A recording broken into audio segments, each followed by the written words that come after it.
सबसे पहले हमें सीरम क्रेटिनिन और किडनी फंक्शन के बीच में जो रिश्ता है उसको एक ग्राफ के द्वारा समझना होगा। नॉर्मल जो किडनी का फंक्शन होता है, एक किडनी करती है काम 60 ml पर मिनट, दूसरी 60 ml, और टोटल मिला के हमारा जो किडनी का फंक्शन होता है वो होता है 120 ml पर मिनट।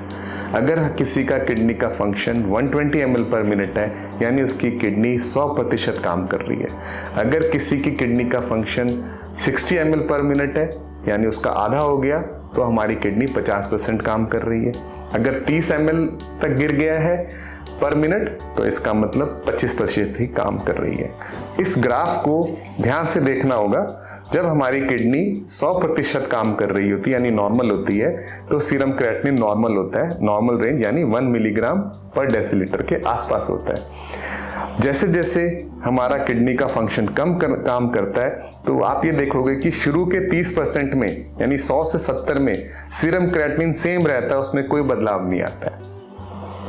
फिर जब वो 50% गिर जाता है यानी कि सिर्फ आधा किडनी काम कर रही है तब हमारा क्रेटिनिन थोड़ा सा बढ़ता है यानी 1.2-1.3 मिलीग्राम पर डेसीलीटर रहता है, जो कि नॉर्मल रेंज ही माना जाता है। अब अगर हमारा किडनी का फंक्शन और गिरता है तो धीरे धीरे करके आप देखेंगे शुरुआती दौर पे किडनी का जो क्रेटिनिन होता है वो धीरे धीरे बढ़ता है।